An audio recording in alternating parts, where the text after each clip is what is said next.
Pagi anak-anakku, bagaimana kabarnya? Baik semua kan? Ya, itu memang harapan kita. Tetap jaga kesehatannya dan jangan lupa panjatkan puji syukur kita kepada Tuhan Yang Maha Kuasa. Karena berkatnya kita masih dapat melaksanakan PJJ kita pagi hari ini.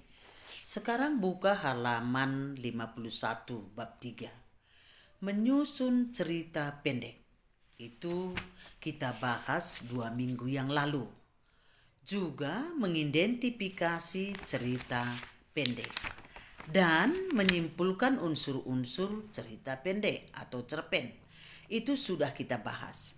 Jadi sekedar mengingatkan, Ibu tanya kembali. Apa artinya cerpen, nakku? Iya. Pengarang menceritakan latar belakang kehidupan para pelakunya secara ringkas. Jadi kalau ibu tanya artinya, jangan kamu jawab cerita pendek ya. Kalau ibu tanya apa arti cerpen, jangan kamu jawab cerita pendek. Itu singkatannya. Sedangkan yang ibu tanya artinya. Cerpen adalah pengarang menceritakan latar belakang kehidupan para pelakunya secara ringkas. Sekarang kita lanjutkan. Buka halaman 62. Perhatikan bagian C. Menelaah struktur dan aspek kebahasaan cerpen atau cerita pendek. Kita perhatikan informasi tentang struktur naratif. Narasi atau lazim kita sebut cerita. Maka pertama itu harus kita perhatikan bagian dari orientasi. Orientasi itu dibahas di dalamnya mengenai penentuan peristiwa, menciptakan gambaran visual latar, atmosfer, dan waktu kisah, pengenalan karakter dan arah menuju komplikasi. Boleh kita sederhanakan yang melibatkan apa yang dibahas di dalam orientasi itu. Misalnya kita buat contohnya, Badu mempunyai 3 orang anak. Setiap pagi dia pergi ke hutan untuk mencari kayu. Kadang dia jumpa dengan seekor ular dan sebagainya. Itu sudah mencakup apa yang diceritakan di dalam orientasi. Setelah orientasi, kita perhatikan kolom kedua, rangkaian peristiwa. Kalau dikatakan peristiwa, itu kisahnya tadi. Kisah tadi berlanjut melalui serangkaian peristiwa yang tak terduga. Boleh saja di dalam kehidupan kita tanpa kita sadari ada hal-hal yang tidak kita inginkan yang menimpa diri kita. Hal-hal yang tak diduga. Boleh juga dari aspek kebahagiaan. Pokoknya di luar dugaan kita. Itu yang dibahas di dalam rangkaian peristiwa. Lalu ketiga, komplikasi. Komplikasi, konflik, permasalahan. Jadi cerita itu bergerak seputar konflik atau masalah. Ya tentunya sudah mempengaruhi bagian latar, baik itu dari latar waktu dan karakter para tokoh. Tetapi tokoh utama di situ, di dalam dia menghadapi masalah itu atau konflik tadi, dia sudah menemukan, sudah melihat titik terangnya, sudah dapat jalan keluarnya. Itulah yang tokoh utama tadi mengarah ke solusi. Resolusi. Solusi itu masalah atau tantangan yang dicapai itu tadi berhasil menyatakan sudah dari permasalahan tadi sudah ditemukan jalan keluarnya.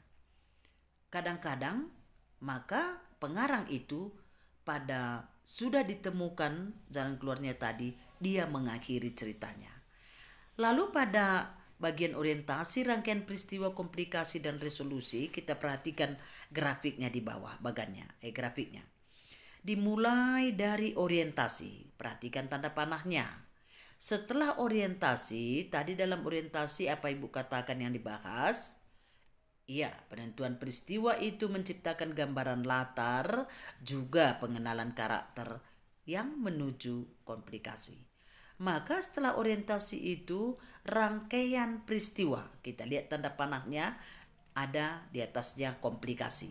Itulah konflik tadi.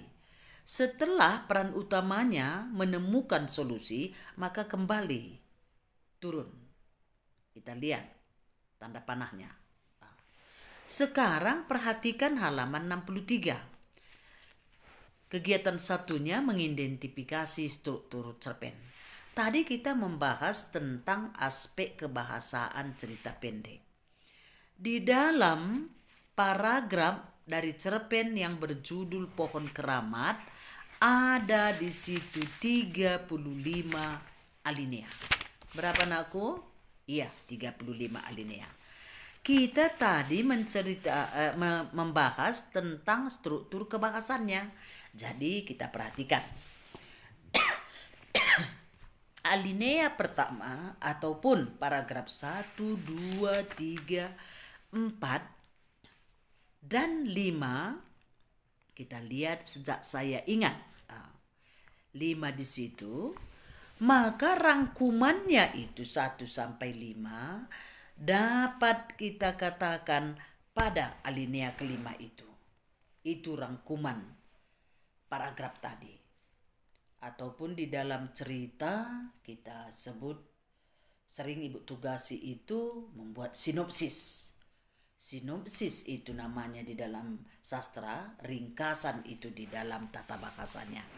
Jadi kita perhatikan alinea 1, 2, 3, 4, maka rangkuman paragrafnya adalah pada alinea 5.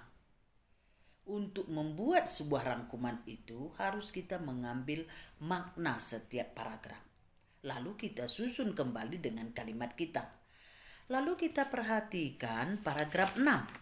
Paragraf 6 sampai dengan 16. Lihat.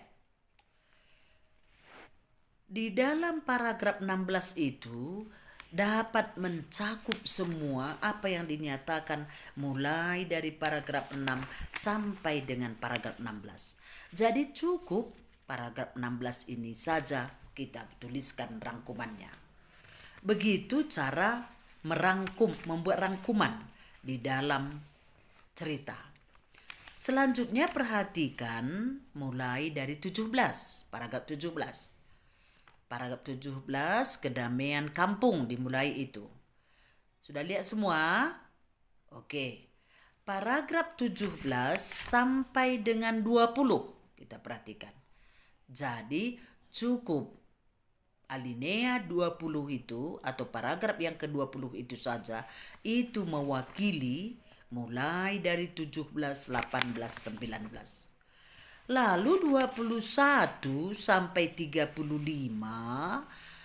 itu dirangkum di dalam alinea ke-35 yang dimulai dengan saya hanya bisa. Itulah rangkumannya. Mulai dari paragraf 21 sampai dengan 35. Jadi jika kita tuliskan kembali paragraf kelima, lalu paragraf 16, paragraf 20, paragraf 35 akan menggambarkan seperti cerita di atas.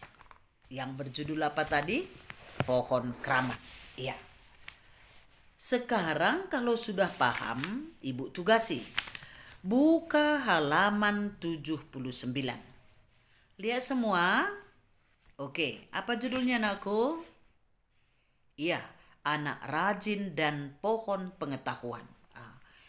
Itu kita perhatikan. Sekarang ibu tugasi kamu itu tentukan di situ, kamu tuliskan dalam double folio cuplikannya, mana yang menyatakan konflik atau komplikasi, mana yang menyatakan orientasi, dan mana yang menyatakan resolusi, begitu juga rangkaian peristiwa. Bisa dipahami? Oke, Terima kasih.